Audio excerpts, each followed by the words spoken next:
ওয়ালাইকুম। হ্যাঁ ভাইয়া, কেমন আছেন? জি ও ভালো আছি, আপনি কেমন আছেন? আছি আলহামদুলিল্লাহ। চাচ্ছিলাম যে ওদের যেসব বিষয়ে আছে সেগুলো একটু সামনে নিয়ে আসার জন্য। তো আপনি যদি একটু হেল্প করেন তাহলে আর কি অনেক উপকার হয়, কারণ ওরা আসলে অনেক বেশি জুলুম করতেছে বিভিন্ন মানুষের উপরে।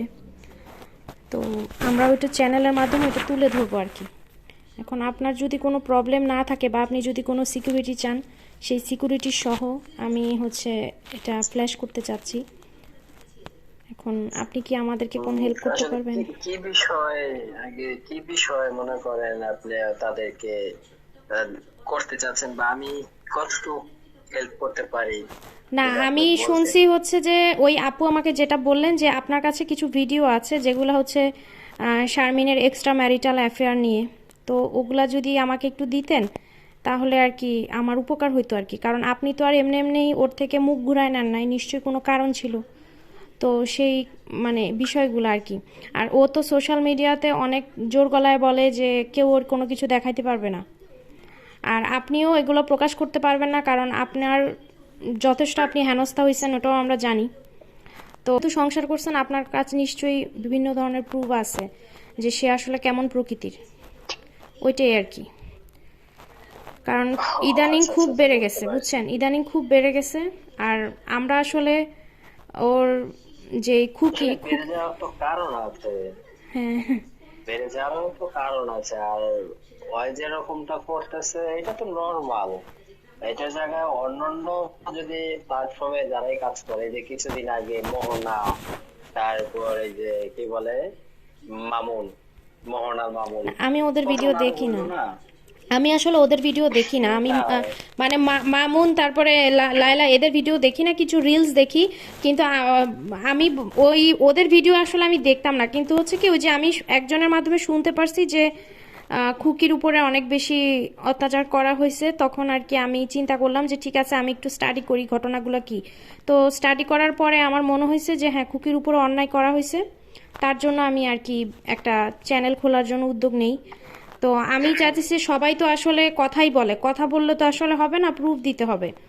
কারণ ওরা তো এসবে ওদের কিছু যায় আসে না, বরঞ্চ কেউ রোস্টিং করলে ওদের আরো সুবিধা, কারণ ওদের ভিউ বাড়ে, ওদের আরো পপুলারিটি হয়। তো এই তো আপনি হলো মূল কথায় চলে আসছেন। আসলে ওদের কোনো কিছুই হয় না, হ্যাঁ। ওরা হলো বাইদ্যা পরিবারের সন্তান তো। হুম। আর পরে এগুলো কই সবাই রোস্টাররা রোস্টিং করে। আপনারা তো, বা যারা রোস্টার আছে বা ওদেরকে নিয়ে যারা রোস্টিং করে, এইটার বিনিময়ে বিভিন্ন যারা আছে কন্টেন্ট ক্রিয়েটার, এদের আরো লাভ হয়, আমি বিভিন্ন আসলে প্রমোট রোস্টিং করা করার হয়। উদ্দেশ্যে না, আমি চাচ্ছি যে ওরা যে নোংরা, নোংরা বলতে ওরা যে ওদের ভিতরের আসল রূপটা এটা সবার সামনে নিয়ে আসলে অ্যাটলিস্ট ওরা একটু দমবে যে হ্যাঁ আমার আসলে এটা তো আমি ফ্ল্যাশ হয়ে আপনাকে গেছে। এতটুকু উপকার করতে পারবো আপু। হুম। আমার কাছে হয়তোবা দুইটা এভিডেন্স আছে, জি। যেটা আমার সাথে বিয়ে হওয়ার আগে আচ্ছা আচ্ছা। দুইটা এভিডেন্স আছে। ভিডিও মানে স্ক্রিন ভিডিও, আপনার ওদের সাথে পুরো গোষ্ঠী বিবাহিত জীবন থাকা অবস্থায় ও কিছু করে নাই?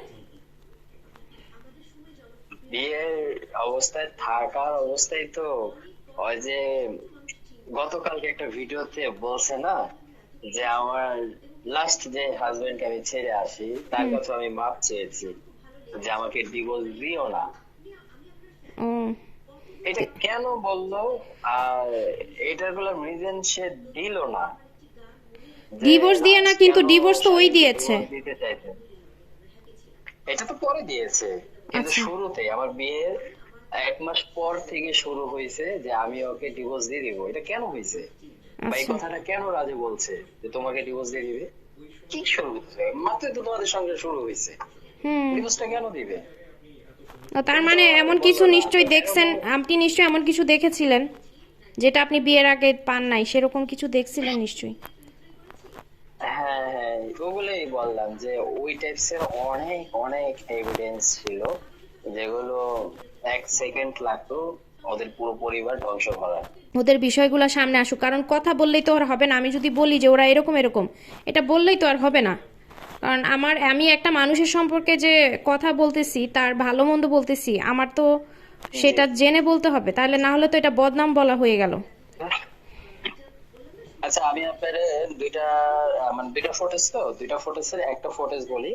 সেটা হলো একটা আছে হলো 27 সেকেন্ডের একটা ফটোস, ওটার ভিতরে চ্যাটিং হয়েছিল ফেসবুক মেসেঞ্জারের মাধ্যমে। সেটা হলো আমার বিয়ের একদিন আগে তার বয়ফ্রেন্ডের সাথে, আচ্ছা। মানে তার যে বয়ফ্রেন্ড ছিল তার সাথে চ্যাটিং হয়েছিল আমার বিয়ের একদিন আগে, যে তাকে বিয়ে করেন না, আমি তাকে পছন্দ করি। তো ঠিক আছে, পছন্দ মানুষ করতেই পারে।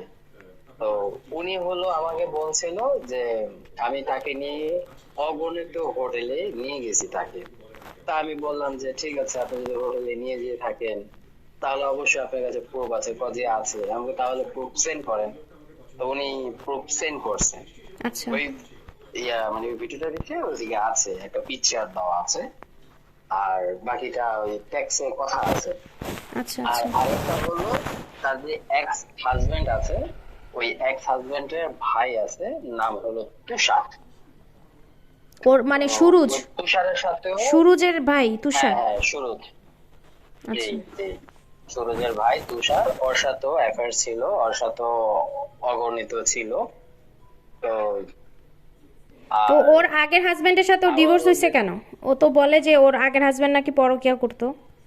ওর ডিভোর্স হয়েছে কেন? ও কেন ডিভোর্স হ্যাঁ, দিচ্ছে? ওইটা রিজন ওইটাই ছিল। আহ বাবুর মিম হইলাম প্রথম ওয়াইফ না, মিম হলো হ্যাঁ, তার এটা জানি আমি। Second wife. হুম। নাজমুল তো বাপ্পির একটা ভিডিওতে বাবু ওর যে ওয়াইফকেও দেখাইছিল। বাবুর যে প্রথম ওয়াইফ তার নাম হলো বৃষ্টি। আচ্ছা। তো ওই বৃষ্টির সাথে আর হলো শারমিনের হাজবেন্ডের সাথে দোনোটাই শারমিনের রুমে ধরা পড়ছিল। আল্লাহ, কি তো অবস্থা! ওই সুবাদে যে এটা বাবুর তো ডিভোর্স হয়েছে ওই কারণে, শারমিনেরও ডিভোর্স হয়েছে ওই কারণে, কারণ সুরজ ছিল, ধরেন এক নারীতে আসক্ত ছিল না সুরজ, বিভিন্ন কারণ, তো প্রবাসে থাকতো, হুম। প্রবাসের এগুলো নর্মাল হিসাব। তো বাংলাদেশে থাকা অবস্থা সুরজ এই কামগুলো করে বেড়াইতো। তো অনেকবারই এরকম সুরজরে ধরছিল, ধরার পরে সুরজ পোলাটা আর ভালো হয় নাই। আর ওই যে সুরজের সাথে ঝামেলা করব সেটাও পারবে না, কেন? ওরা যে বাড়িতে যাইয়া বেড়ায়, যেটা পদ্মার চর বলে, হুম। হ্যাঁ, ওদের তো ওই যে করিম ব্যাপারী না কি ব্যাপারী কয়। তো ওই ব্যাপারীর বা ওই এরিয়ার ভিতরে সুরজটা হলো একটা ভালো একটা ব্যাকগ্রাউন্ড, ধরতে পারেন মানে একটা আধিপত্য position আছে। ভালো। হ্যাঁ, ওই গ্রামের ভিতরে। তো সুরজদের সাথে শারমিনদের চাচা বাচ্চা ছাড়া কেউই লড়াই করে পারবে না।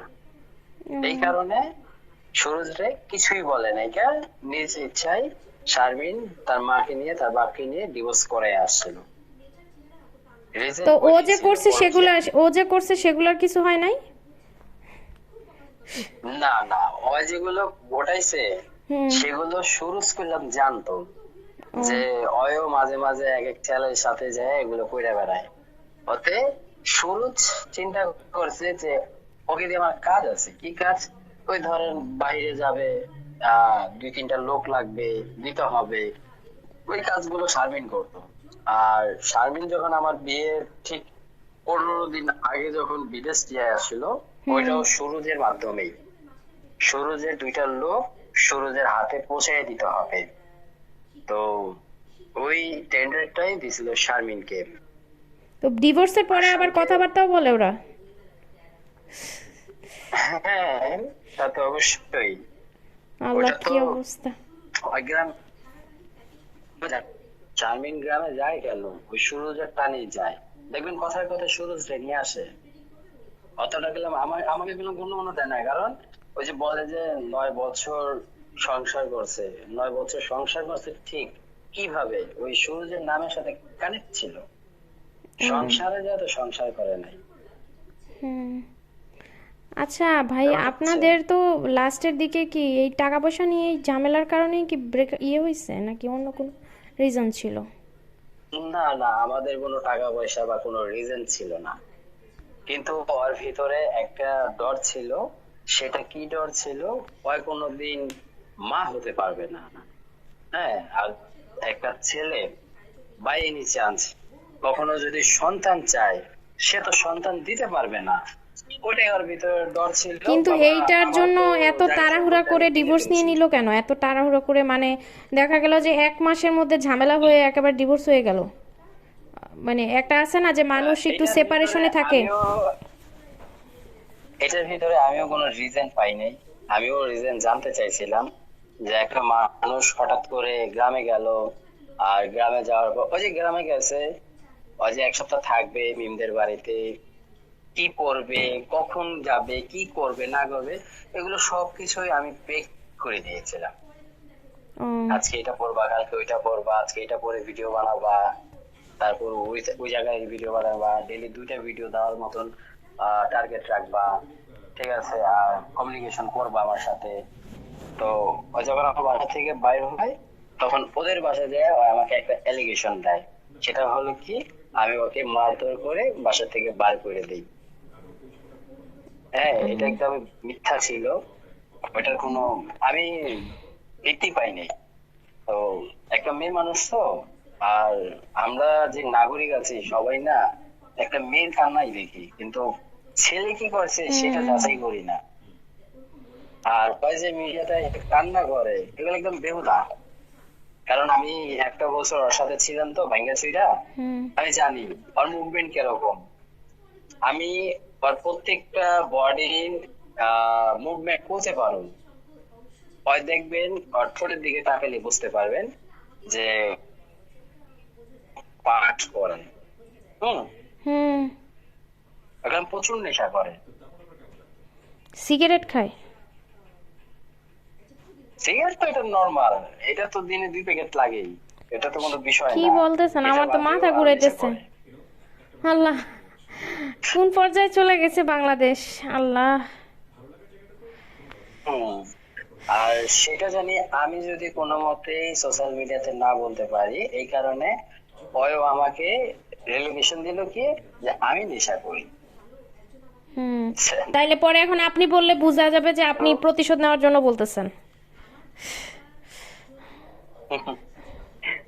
তো ওই যে মানুষের এক, আমি উপরওয়ালার কাছে দিয়ে দিছি, কারণ যে আমাকে 10টা গালি দিবে সে এটার শাস্তি একদিন না একদিন পাবে। হুম। আর এই যে মায়ের ধই, ভাই আমার বিয়ে হয়েছে 1 মাস, 1 মাসের ভিতরে আমি আমার ওয়াইফের গায়ে হাত দিব কোনো প্রয়োজন ছাড়াই? বলেন। আল্লাহ, না এটা কি আমি তো এটা হচ্ছে যে প্রথমে সবার কাছ থেকেই সে চাইছিলাম। মানে মানুষ তো বিয়ে করে, খরচ করুক আর না করুক, বিয়ে করে তো সংসার করার জন্যই। তো একটা সময় গিয়ে না হয় বিতৃষ্ণা তৈরি হয়, কিন্তু বিতৃষ্ণা তৈরি হওয়ার সময়টাই তো ছিল না তখন। জি, আচ্ছা ঠিক এটা আছে সত্যি। ভাইয়া, বুঝতে পারছি আপনার আসলে এখন আপনার যেটা হয়ে গেছে তো হয়ে গেছে। আর আপনি হচ্ছেন যে ওর সাথে রিলেশন হওয়ার অনেক আগে থেকেই, মানে পরিচয় হওয়ার আগে থেকেই তো আপনি ইউটিউবিং করেন, আমি আপনার একটা ভিডিও দেখছি। তো কিন্তু এইটা সব সময় এসে আমার বলে এরকম অনেক ভিডিও। যে আপনি ওর মাধ্যমে উঠছেন, এটা তার খুব একটা আমি গর্ব। যখন আমি যখন ওকে রিলেশন করি, রিলেশনের আগে আমাকে প্রায় 200 থেকে 300 ভিডিও ডিলিট করাইছিল। কারণ ওর ভিউ ব্যবসাটা বন্ধ হয়ে যাবে যে, এই কারণে। হয় চাচ্ছিল যে আমাকে নতুন একটা নাম দেওয়ার জন্য। তখন আমি বলছিলাম যে নতুন তুমি কি নাম দিবা? আমি তো নিজেই তো নাম করে নিয়েছি, কারণ তখন আমার হইলো 500 থেকে 700 সাবস্ক্রাইবার। হুম, তো তুমি আমাকে নতুন করে কি দিবা? হ্যাঁ, নতুন করে দেওয়ার ভিতরে আমার নামটা যে তোমার নামের লগে জড়ছে, এইটার কারণে হয়তো বা ভিউ বা সাবস্ক্রাইব আসতে পারে, কারণ শারবিনের হাজবেন্ড। ওই সুবাদে আমার চ্যানেলটা হয়তো বা একটু গ্রো করতে পারে, এতটুকুই। এছাড়া তুমি আমাকে কিছু দেওয়ার মতন নাই। তুমি আমাকে চ্যালেঞ্জ খুলে দাও নাই, তুমি আমাকে চ্যালেঞ্জের জন্য কাজ করে দাও নাই, তুমি আমাকে মনিটাইজেশন আইনা দাও নাই।